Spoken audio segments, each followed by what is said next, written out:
sports, entertainment, top 100 music on your Remedy radio dial. Solutions 93.9. Do not touch that dial.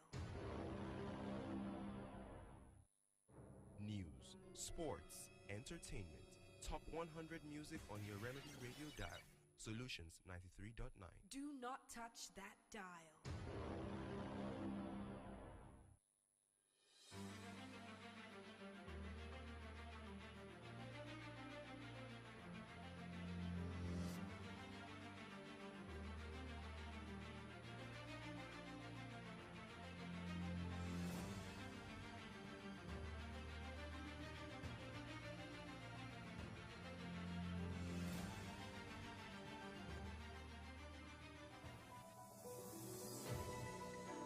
The Independent National Electoral Commission, INEC, has said that it found solutions to some of the perceived obstacles capable of derailing the general elections expected to start with the presidential polls on February 25.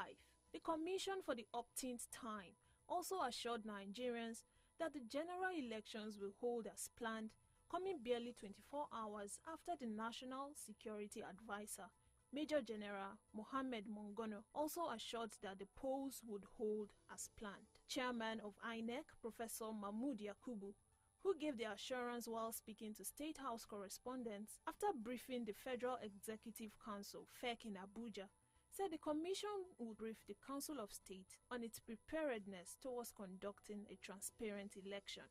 The Independent National Electoral Commission, INEC, says it is probing the circumstance surrounding its verified Twitter account, liking a post criticizing the presidential candidate of the Labour Party, Peter Obi. The electoral umpire also said that it will take appropriate disciplinary measures if an infraction is established after the investigation. On Wednesday, INEC's verified account on the microblogging site liked the post in which the son of Fela Anikulapo Kuti, Seun Kuti, censured Obi. Moving on, INEC has been alleged of being unfair in their failure to issue permanent voter cards to some electorate in the country ahead of the forthcoming general elections, while calling for another extension for the PVC collection. The director, Enough is Enough, a civil society organization, Yemi Ademulekun, revealed this today while speaking on a series of complaints gathered by the group after collection exercise ended on Sunday 5th of February 2023. Ademulekun, who said the complaint, which is majorly from electorate in Lagos State, appealed that the collection should be extended to February 12 to avoid disenfranchising Nigerians. But Mr. Agbaje, the rec in Lagos, consistently says that the people who didn't get their cards were people who double registered. And I've maintained that's not true. Yes, there were people who registered, double registered. And I've also commended INEC. What INEC should have done by law is actually prosecute people because it's illegal. But what they decided to do was to just delete your second registration and keep the first one. So I'm saying give me my card in Lagos, because it's in your record that I'm there. And so that's what we're pushing for. That look, the precedence is also there. In 2014, INEC Lagos took responsibility that the delay was their fault because they received materials late. And this is the same thing we have now. So because of that, they extended PVC collection in Lagos while they shut it down across the country. So we're saying if you've done it in 2014, there's glaring evidence that the same sort of issues have applied, if not worse, then you should be able to extend it also in Lagos to ensure that people who are registered, who are in your database, can come and collect their cards. The director, Enough is Enough, a social society organization, Yemi Ademulekun, speaking there. The presidential candidate of the People's Democratic Party, Atiku Abubakar, has urged the Independent National Electoral Commission, INEC, to remove the Lagos State Resident Electoral Commission, Olusegun Agbaje, for his partisanship and compromise. The Special Assistant on Public Communication, Frank Shaibu, in a statement issued in Abuja, said it was curious that Agbaje had insisted on using the Lagos State Park and Garage Management Committee led by Transport Kingpin Musiliu Akinsanya, also known as MC Oluomo, who is a member of the All Progressives Congress Presidential Campaign Council. And that's the roundup.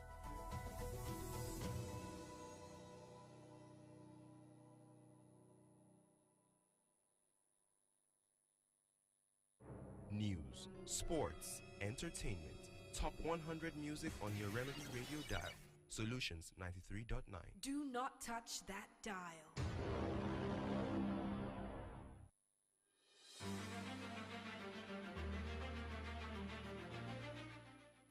Thank you so much for staying with us. Solutions 93.9 FM is the station. And of course, the conversation this afternoon is on political update. Well, that was political roundup. I go straight into the meat of today's conversation. Of course, elections are just about a fortnight and a few days ahead of us. We're going to be starting with the national elections, which is the presidential and the elections into the National Assembly. And of course, barring unforeseen circumstances, a fortnight after, the state governors in 28 states will be elected. So also state assemblies across the length and breadth of Nigeria and the federal capital. Well, people are wondering, as things are, the things that are happening in the polity, people are worried. Will these elections hold? In the past 48 hours or thereabout, the most recent judgments from the courts of the land, the Supreme Court specifically, the highest court in the land, there was a judgment regarding the candidature of the Senate president running for the Senate. And then, of course, the issue of the redesigned Naira notes. 3 states, Kogi, Zamfara, and Kaduna states went to the Supreme Court. And of course, the Supreme Court gave an order regarding that. These are the 2 major issues we're going to be talking about this afternoon. I have in the studio with me live a former member of the Oyo State House of Assembly. He was also a member of the House of Representatives. And of course, he wears another cap. He is also a legal practitioner. From this rich experience as a former legislator and a practicing lawyer, with that mix of experience, that's what he's going to be sharing with us this afternoon. He is Honorable Lanre Agoro. I welcome you most warmly to this studio this afternoon. Good afternoon, listeners. I know it has been a hectic day for you since daybreak. It has indeed. Thank you for honoring our invite here. Thank you for inviting me, having me here. Thank you. People are worried. First was the Machina Lawan issue. People thought that Lawan did not even participate in the processes that produced the Senate candidate, the Central Senate candidate for Yobe State. And then the Supreme Court says he is the right lawful candidate of the party. The ordinary man on the street does not understand that a man does not participate in the process, and you say he is the candidate. Please give us insight into that. Yeah, let me sincerely say that the Supreme Court is the final arbiter. And as late Kayode, Justice Kayode also said, is final for its finality. Whatever is decided by Supreme Court can never be undone by any individual again, maybe except for God. That is why in Yoruba parlance, that if you decide very well or you judge very well, God will judge. If you choose not to judge very well, God will still what? Rejudge. But according to the laws of the land, is the final. It has a final say on anything that has to do with cases that have been taken through the judicial conundrum in Nigeria. So we can only critique, but the judgment has come to stay. Yeah, but the man on the street need the to understand. issue is this: yes, everybody or nearly everybody who has been following the development since the primary elections of the parties were held will know that the incumbent Senate president, Dr. Lawan, didn't obtain form for senatorial slot. He did pay 100 million naira to his party's cover to contest the presidential primary elections, and he participated. It is also, if the listeners will recall too, that this same man supervised the passage of the Electoral Act as amended, 2022 as amended, and there is a section in that particular Electoral Act, section 115D, that says no one individual will obtain two forms for two different offices in the ongoing election. No. That means you can only obtain form for one office.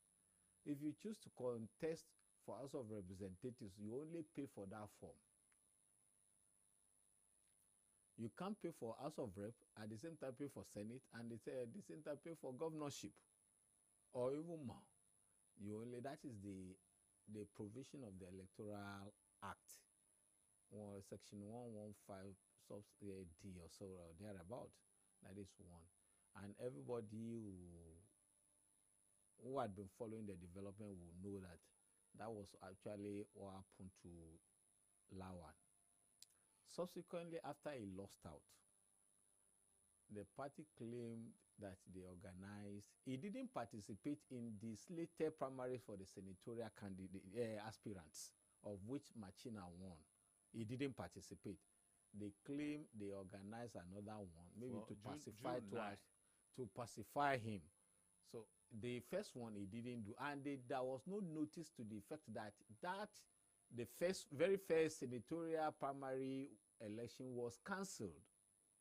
I don't know whether you get it. I am with you. So why organizing another one if the very first one was not cancelled? It wasn't cancelled.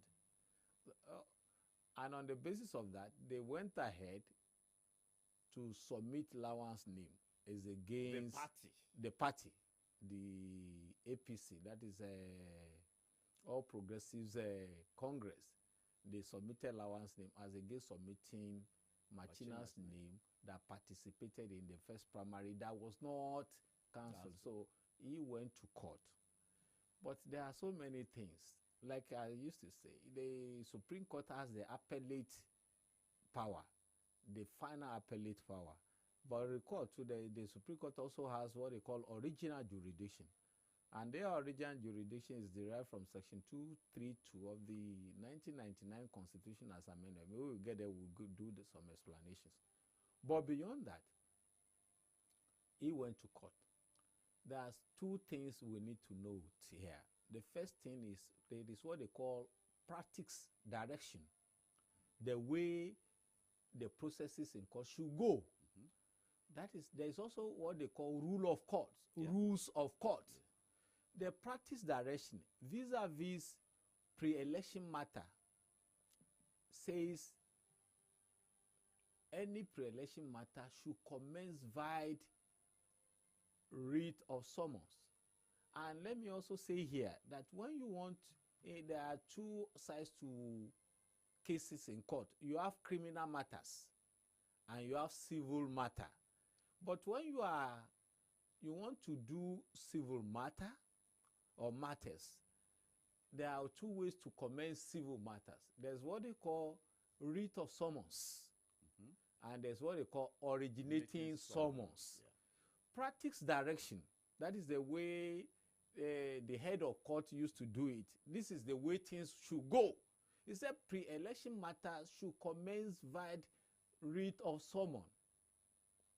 But originating summon, because originating summon, it says that is a non-contentious matter. When you want to start or you want to commence an action, and it is a non-contentious matter. Non-contentious matter, that means it relates to interpretation of law, particularly. You start it with what? Originating summon. But that is what, but when a matter is contentious, you start it with. So the practice direction says this. Rule of court is saying another thing. So he followed the practice direction. And Supreme Court said it has decided cases that rule of court supersedes practice direction. So when this matter went to court, the Supreme Court looked at it from technical angle and gave procedural justice to Lawan instead of doing substantive justice to the matter. Oh, now let's examine that procedural Justice. justice. That means to what Lawan. they say technically, Procedural technicality. justice. That is on technicality. Okay, and now denied Machina. And substantive justice. Okay, I'm with you. Please go ahead. It's okay. On the basis of that the practice direction says do this, and the rule of court says Do another thing. So it is on the basis of that the Supreme Court justices now said, since you allege that there was element of fraud, you ought to have commenced this matter by a writ of summons, not originating summon. Now, That was why the judgment was given. okay. But if you ask me for my opinion, yes. I will not ask you for your opinion yet. Now, I want us to go back to the Federal High Court and the Appeal Court. When Machina went to court, what was he asking for? That it was his name was another name had been substituted, so he alleged element of fraud. Somebody who didn't participate in the primary elections had his name submitted. That is element of fraud. That means changing his name, substituting His name. for another Having person's won name. at the Having the primary. See, that is what he is And alleging. he produced And that is why the evidence to that Supreme Court effect. said he is alleging fraud. So he ought to have commenced his action, vide originating some. Now, sir. Yes. Now, sir, what was the basis of the judgment of the Federal High Court in his favor? No, that is substantive justice. They look at it. Yes, I sir, said, what was the basis? I said why sometimes was- they looked at it. Yes, he participated. The papers before them says he was the one that participated and won the primary election. And, the And that Court was of why they Appeal- gave him and judgment. The Court of Appeal affirmed That is, they look at it from that point of view. They did not address their mind to or advert their mind to the issue of whether he should have commenced this thing through another process or another. And he has basis. Did the defense or did the lawyers of Lawan, did they raise the issue of that particular issue? Did they raise that with the Federal High Court and the Appeal Court? Did they raise it? I'm asking. No, I didn't see the processes. Because But I didn't see the processes. Why should If the I had Supreme- seen the processes, that would have been. But you said pre-election matter, according to the practice direction, should commence via originating summons. That is the practice direction. But the rule of court says if a matter, that element of fraud, if a matter is contentious, you have to start it with writ of summons. That means it's contentious. That means you are alleging I committed fraud. I will say I didn't commit any fraud. If I didn't commit any fraud, that means this contentious between you and I. So, but the rules, that is the rule of the court. But the practice direction says any pre-election matter should start via originating someone. Was- That goes against the element of the rules of court. now, sir, Yes. the question is that what was before the Supreme Court? No, you see, the point is I that just want- I just want- would be, I- you I- say when you get to appeal, you will look for grounds of appeal. That is on the basis of they just came out with the grounds of appeal, and that is what was filed before the Supreme Court. Even if the case was improperly filed, Mm-hmm. even if it was improperly filed and it was established, Mm. did the Supreme Court also establish that Lawan took part and won the primaries? I wouldn't know the processes before. If You know- you say the court is not Father Christmas. Listen. I agree. No, I see, mean, yes. whatever is not before the court, whatever prayer is not before the court will not grant it. On the basis of this, they must have put it in their processes. So that is it. That is a simple explanation. Okay, now let us look at who submits the name of candidates. What does the Electoral Act? It's the party. I've It is said the it. party. Section 1, you say it's the party that does that.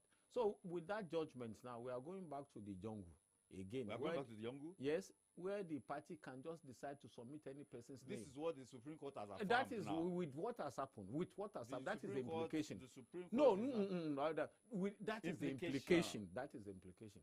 The Supreme Court did not rule or give judgment along that, but the judgment, the interpretation of the judgment to the parties, political parties who are not interested in democratizing political processes or party administration will mean that they can do it and get away with it.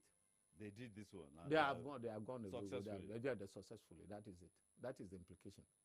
Is this in the interest of democracy? I said we are going back to the jungle. What else do you want me to say? It has covered I've covered the field. By that statement, I've covered the field. The Supreme Court of this land, which we say is the last bus stop of hope for the common man. Well, now Lawan has it, and Machina is wherever he is. And He's, the political he's licking his wounds. is licking his wounds. And all those who are interested in growing democracy in this country must be licking. And that will always be a reference case. Yes, it has become part of the precedent. Precedent. We Well, call it well, judicial precedent. The judicial precedent in this country. An interesting one. And, you know, it was a close one, 3-2. It is indeed, but that is the majority decision. That's the So majority decision, yes. that is the decision of the Supreme Court. Yes. Because I was looking at it, 3-2 people. And that means there was disagreement. You say the point is this: we could say you didn't want to ask for my opinion, but the opinion should be that you have brought me here. I have to volunteer my opinion, Please but do. I don't want you to hazard a guess on what I would have said. The point is this: in this situation, the essence of going to court is to get justice. And when they say justice, like one of our revered justices said, they call it Lorden, he said, it's not justice to the person that went to court. Even to the accused person, there must be justice. And to the generality of the people, there must be justice. Has justice been done on this matter?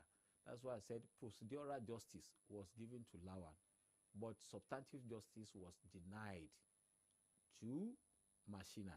Not They should just, have- not just Machina. But they should have. But the Machina is the one that is the ambijal of He this won particular a matter. victory, So an electoral the victory. point is this: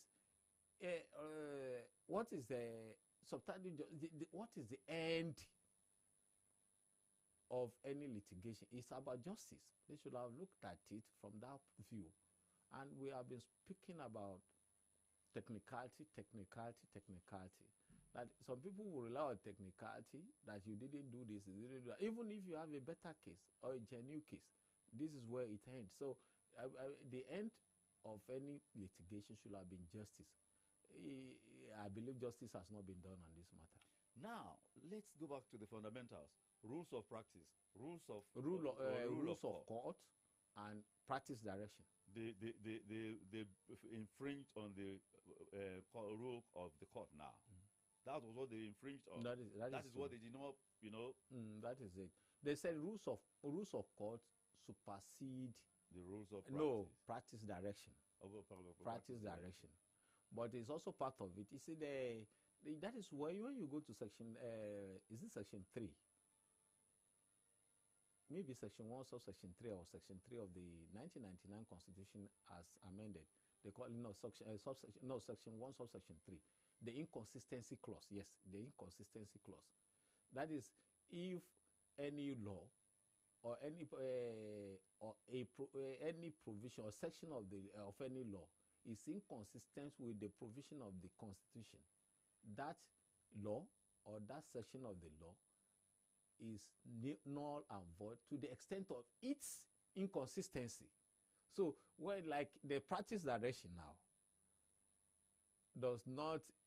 is subsumed under rules of court. So that means rules of court takes precedent over the practice direction.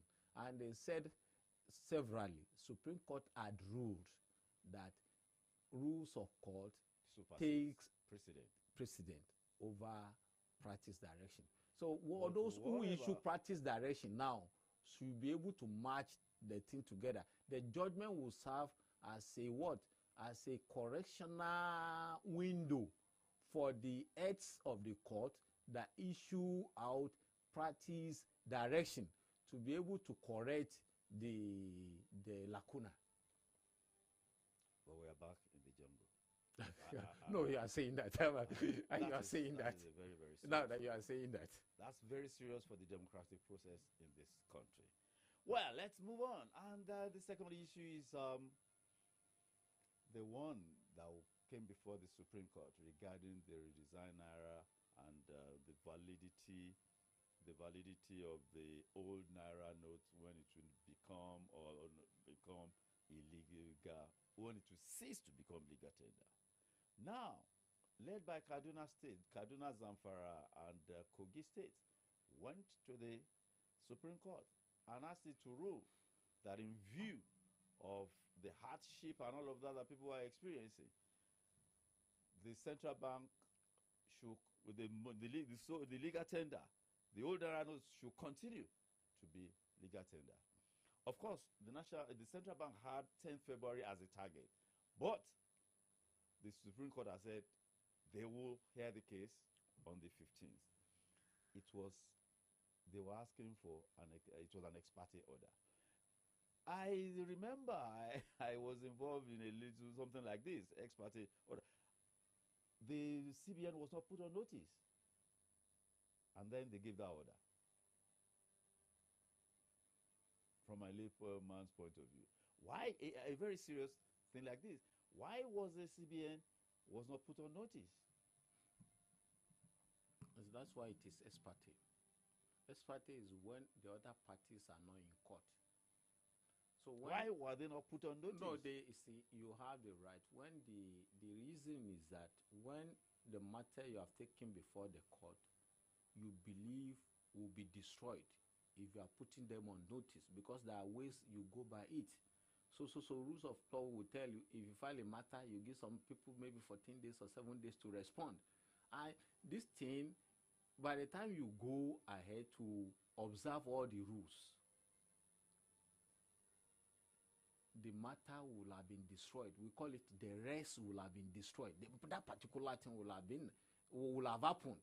And when a man is dead, you can't put life into it again, no matter how many laws you make. So for that matter not to happen, you can get ex parte. The other party will not be put on notice. When that order is now given, that gives you the opportunity to now put them on notice that there is a case against you before us. But initially, if you have to follow the processes, you file the paper, then you give him so number of days to respond, then you exchange briefs, kind of. This thing would have what?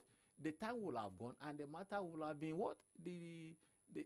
What you don't want to occur or to happen would have happened. That is why the law provides for ex parte.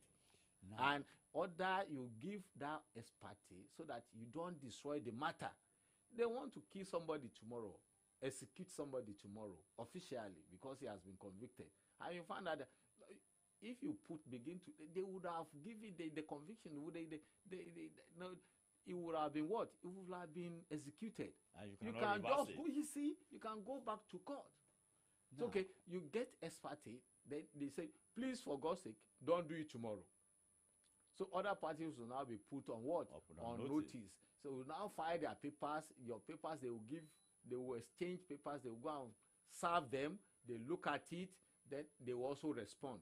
The reason why. But if you don't do that, if there is no provision of ex parte, that person would have been executed. Or the matter that you don't want it to, that you don't want to happen, would have occurred, and it will be difficult to reverse it. In short, that is why the court will not say this matter is a done deal. There's nothing. I cannot even put life into the matter again. The matter is already dead. Or they say it becomes an academic exercise. Which in essence means, in this particular instance, the Supreme Court was sensitive to public interest, because the CBN the monies we spend now will have ceased to be legal tender by 10th. And the Supreme Court was sensitive to this issue as a matter of urgent public interest. That has always been, because there's what they call in law taking judicial notice. You think because the judges and the justices don't go out, like take for instance the issue of the judgment of Osun State, the election tribunal, where they allege that the judge that read the lead judgment put something Kiss Daniels yes. Buga. But hey, there's no Lulu Buga. He said that they are taking judicial precedent. It's just like reading Wole Soyinka, one of Wole Soyinka's novel, or Chino Achebe, and quoting from it. So what brings about the quote from Kiss Daniels' song is an equivalent of saying something from Chino Achebe's Things Fall Apart, that Chino Achebe in his Things Fall Apart, or Chino Achebe in whatever books he had written, just like that. They take judicial notice of whatever is going on. So on the basis of that too, they must have also heard, or they must have also seen, or people must have also come to them to tell them that, hey, if you get to town, people are sovereign. And they now combine law with what goes on within the society to be able to give that particular relief till February 15th, when the matter will be heard, when the other party or parties are now put on notice. And that party has been put on notice. If you read the newspaper today, you will have read that the Attorney General has also responded. Attorney General of the Federation has responded. Has also engaged the services of another council to represent his office. Lawyers are talking about the issue of jurisdiction. States went to court, but lawyers are saying that it is not the federal government. This is not between federal and the state governments. It is between the central bank and the people. That the issue of jurisdiction, what has jurisdiction got to do with that? That the Naira redesign was done by the central bank and not the federal government. So it should not go directly to the Supreme Court. That in terms of jurisdiction, the Supreme Court should not be the first port of call. The point is this: jurisdiction is the authority to sit over a matter. Yeah. That is jurisdiction. Yeah.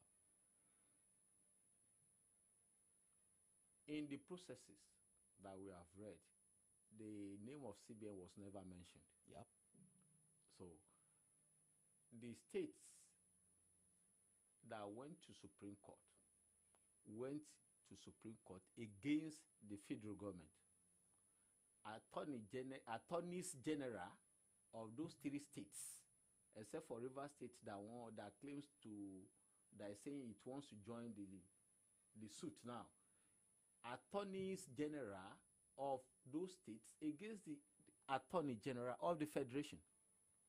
And if you look at Section 232 of the 1999 Constitution as amended, it confers on the Supreme Court what they call original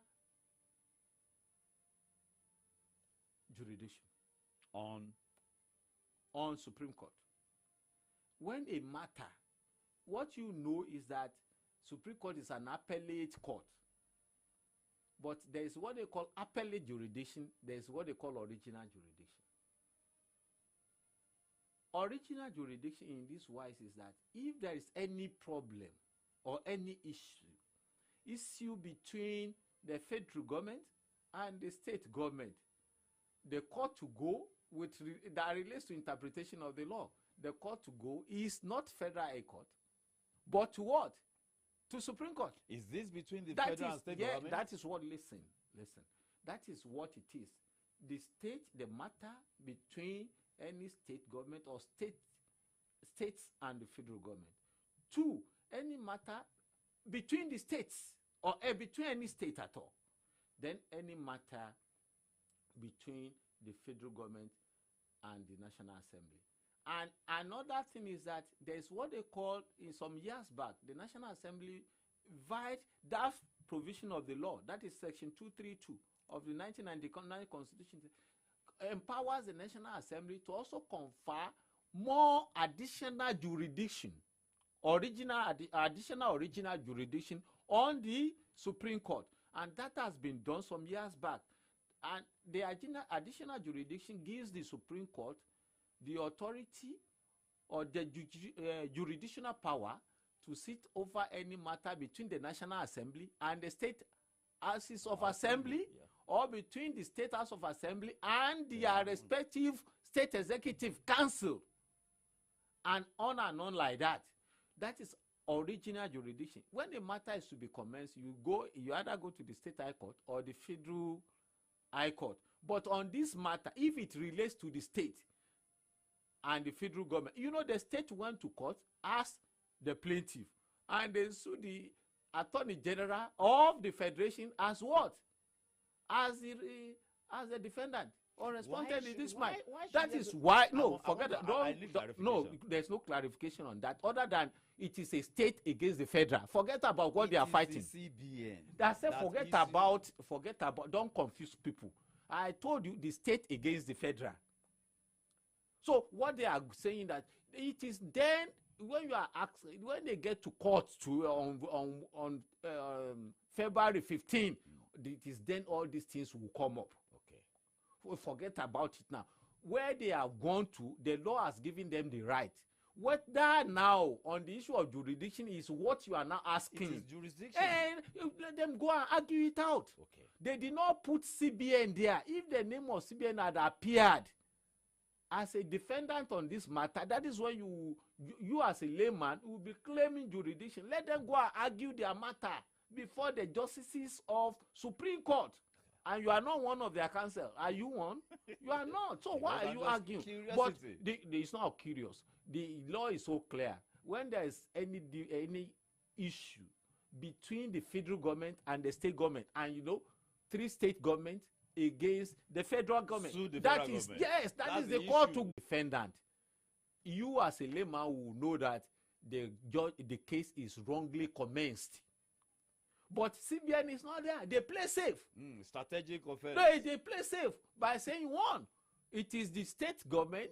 3 is what they now determine will be determined by justices of Supreme Court. It's not for you and I to say they don't have jurisdiction. The federal government is contesting that there's nothing that is linking them up. So these states do not have any cause of action to warrant them taking the federal government to Supreme Court.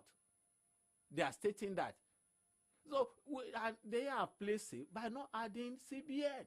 Strategic. Because the Constitution does not mention any agencies of the federal government. It said the state and the federal government, the state between the state and the National Assembly and the federal government, National Assembly and the state, and National State House of Assembly and whatever.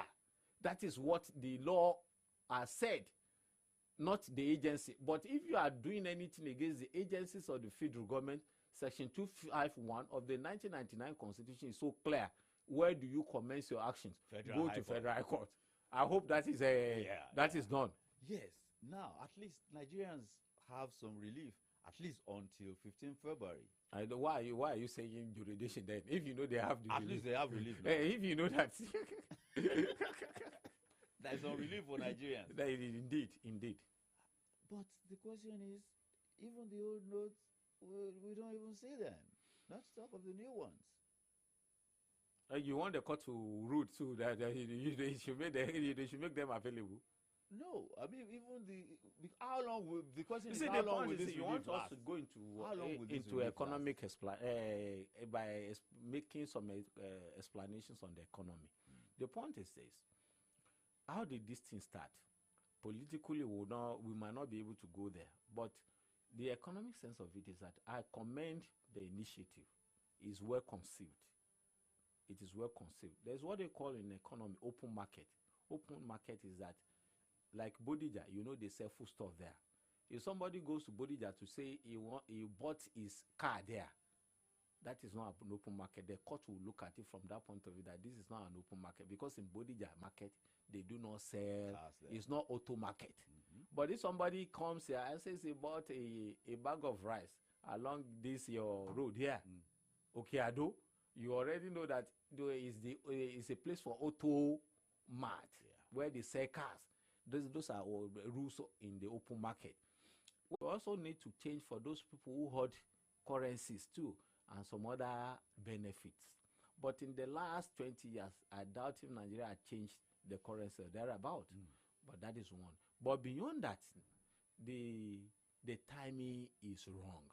They also said they wanted to fight corruption with it and vote buying. And you recall that for somebody to have come up with the agenda, he also participated. He bought the form, even if he didn't participate. He bought the form for 100 million, and is the headship of that particular agency.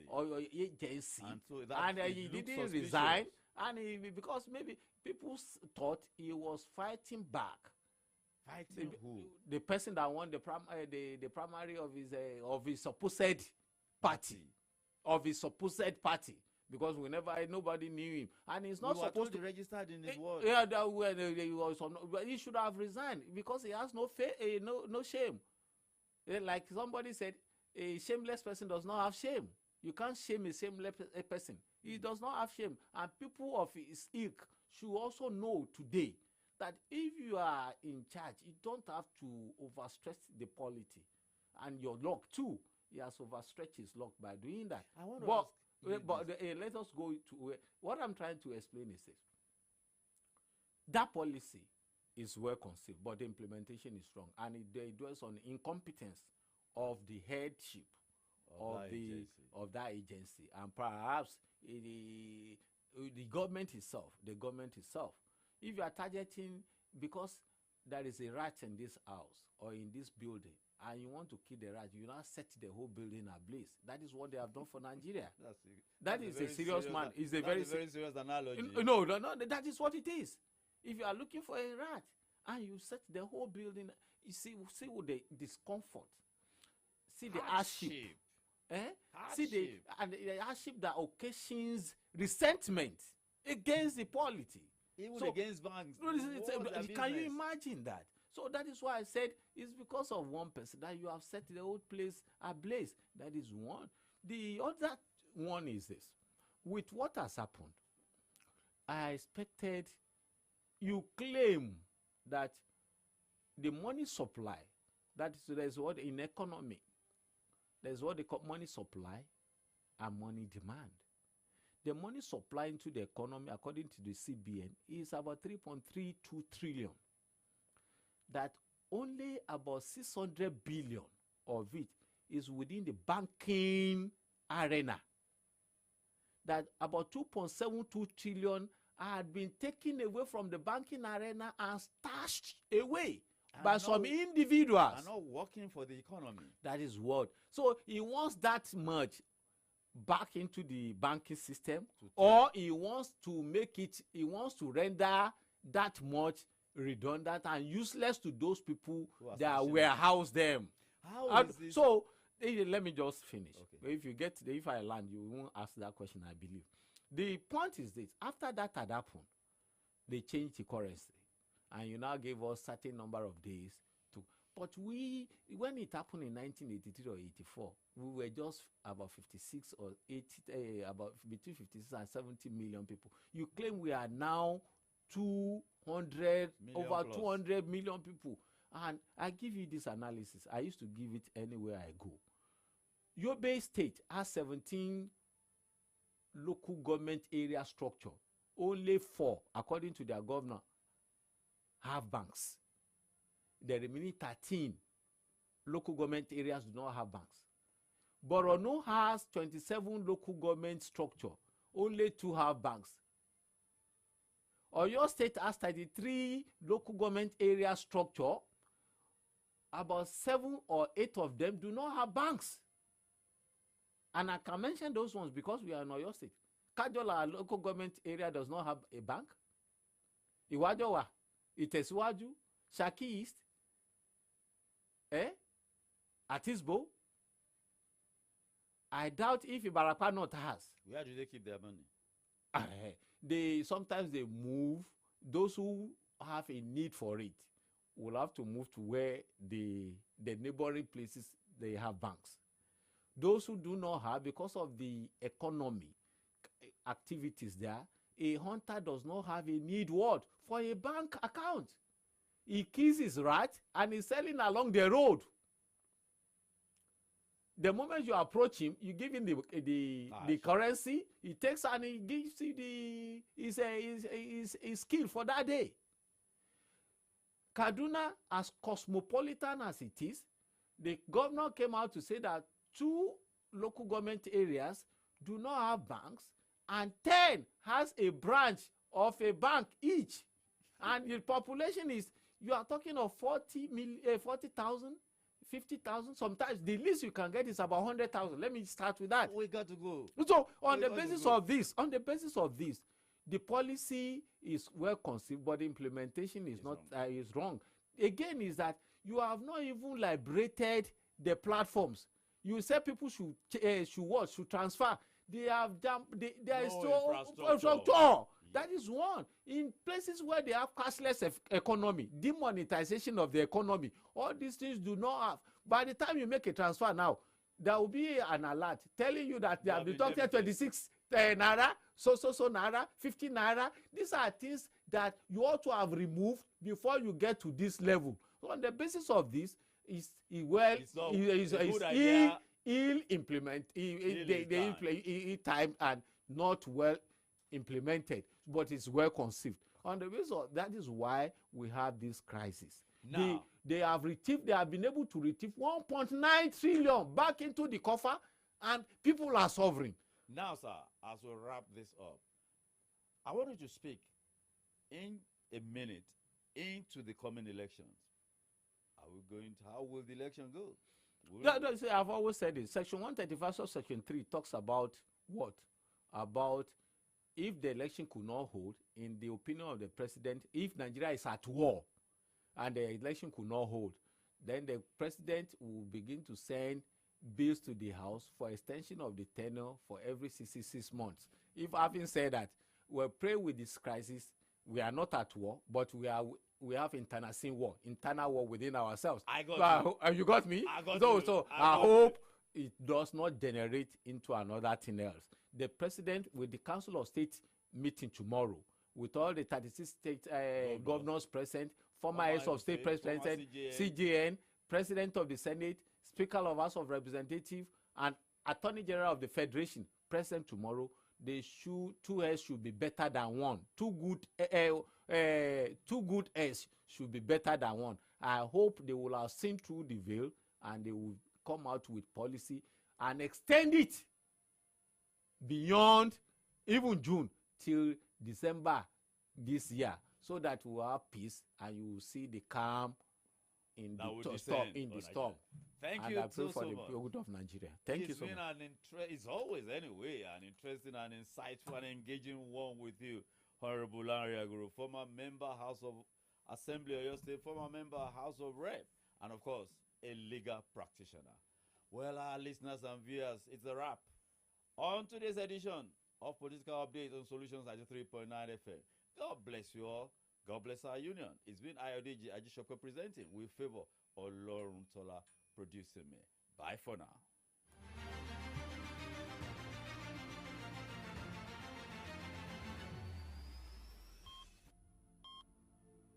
It is 15 days to the 2023 general elections.